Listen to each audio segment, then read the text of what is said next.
Welcome to our lecture online. Now let's see if we know how to tackle these. These are now placed at random, and we need to figure out not only the numbers, but also the signs required to factor these trinomials. Remember, all of them are in the format x squared plus bx plus c, which means that the coefficient in front of the x squared term is equal to 1.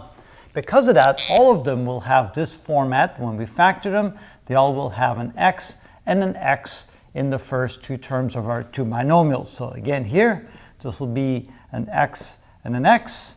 Over here, this will be an x and an x. And over here, this will be an x and an x. So whenever we have an, oh, this is missing some squares over there. Good thing I noticed that. All right. So that means when we factor these, all of them will have an x in the front of the two binomials because there's a 1 in front of the x squared term. Next, we need to decide the signs.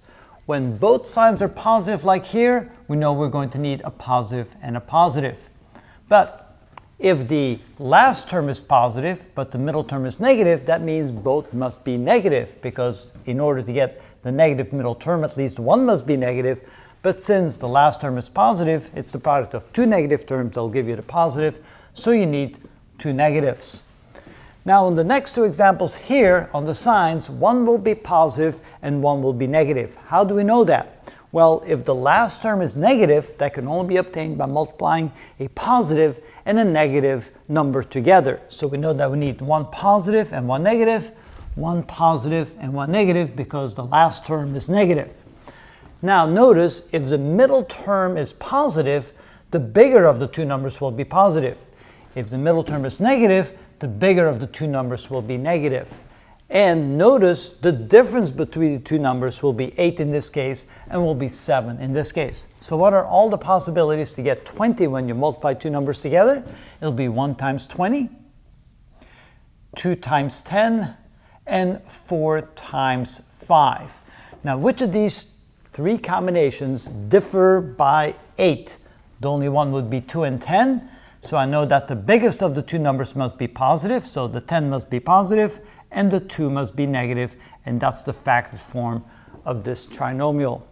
And over here we'll do the same thing with the number 30. We can have 1 times 30. We have 2 times 15. And let's see, what else do we have? How about 5 times 6? And 10 times 3, so 3 times 10, and 5 times 6. I believe those are all the combinations. And now, we're looking for a combination where the difference between the two is 7. The only one would be 3 and 10. And notice that the bigger of the two must be negative, because we have a negative middle term, so that would be minus 10 and a positive 3. So those are all the, oh, we missed one, didn't we? We have one more to go, the one up there.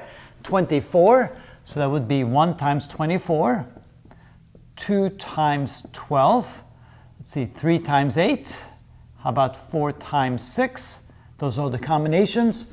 Notice that since they're both negative, that means they must add up to 10. Which of those adds up to 10? The only possibility is 4 and 6, because x minus 4 and x minus 6, negative 4 times negative 6 gives me a positive 24, and a negative 4 plus a negative 6 gives me a negative 10.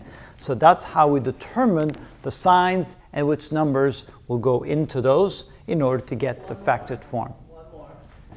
Uh-oh, missing one more. Haven't done the one at the top yet. All right, again, 36. 1 times 36, 2 times 18. How about 3 times 12? How about 4 times, no, let's see, 6 times 6. I believe those are all the combinations that will give us 36 when we multiply. Notice the two numbers must add up to 15. The only combination that adds up to 15 is 3 and 12, so x plus 3 and x plus 12. All right, I think I got them all this time. That's it. This is how we factor trinomials when we have the format as x squared plus bx plus c.